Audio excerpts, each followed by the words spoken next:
may have been started by a certain creator, but then they've basically gotten to a point where it's almost like a formula, and you can replicate it. So for clarity, a format is not a trend. And then obviously, if you are engaging in formats, it's not guaranteed. Like we cannot say that do formats and then you will be guaranteed success. Let's move on to the next slide. Right. So format replication. Any niche can create universally appealing content with the right format. So once as a content creator, you have your format locked down, you will then be able to take, it's almost like a recipe, like when you have like a winning recipe, you will be able to take this winning recipe and then replicate it into different ideas, different concepts, and so on. So as an example, this creator here is a general entertainment creator that often plays guessing games with his subscribers. And he always uses the same question-based format, uses suspenseful music, to spark conversation and so on.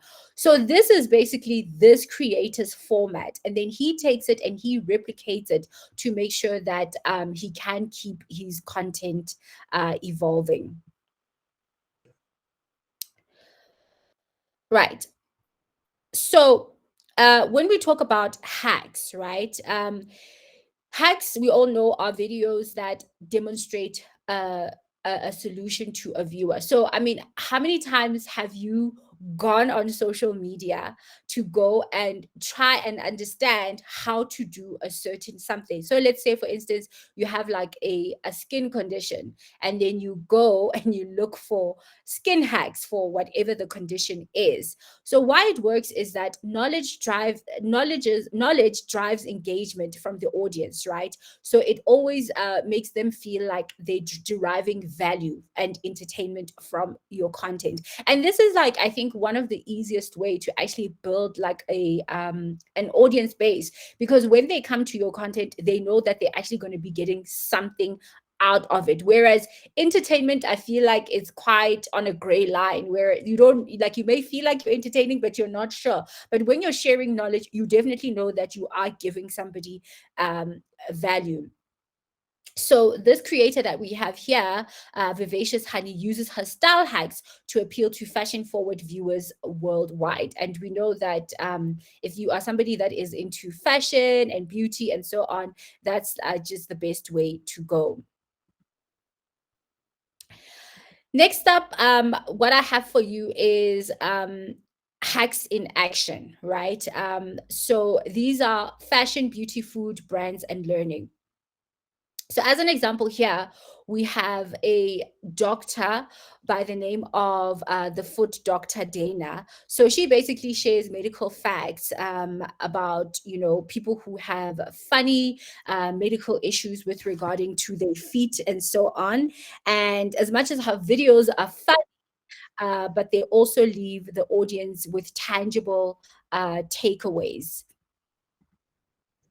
Another one here is a food content creator. So this is important because most of you here, you may find that the verticals that these creators are, like, for instance, that we're giving examples of, they are familiar to you because maybe you are already creating content in that, but it's the format in which they are delivering this vertical that makes it a little bit interesting. So somebody who is a food content creator who is doing hacks. So Janelle Eats is a food creator. She shares cooking hacks that help the average chef get started in the kitchen. So whether it's you wanting to learn how to make pizza in 20 minutes, or how to, as an example, maybe those common things that people struggle with, like if you're baking, if you're into baking, people struggle with their cakes not rising or whatever. So giving people hacks on things that will help. Another one here is somebody that I myself actually follow, and she has basically managed to kind of create like a unique selling point for herself. So she's not only just a dermatologist, but she's a dermatologist that specializes in women of color. And she basically educates her audience on what is the best skincare, how to, deal with certain issues relating to skin, and so on and so forth. So really it's a nice, if for instance you're creating your content strategy, and if you're somebody that is knowledgeable and that can teach other people on how to do things, adding hacks as for instance one of the content pillars in your entire content strategy could be a nice way to add a little bit of color to your content. Right. And now we're going to talk about content that is relatable, right? This is content that when you watch, you actually feel like you completely either get that person, or you feel like, oh my gosh, this person is talking to me because I've been there. The reason why this works is that the sharing of realities is a really great way for you to create connections.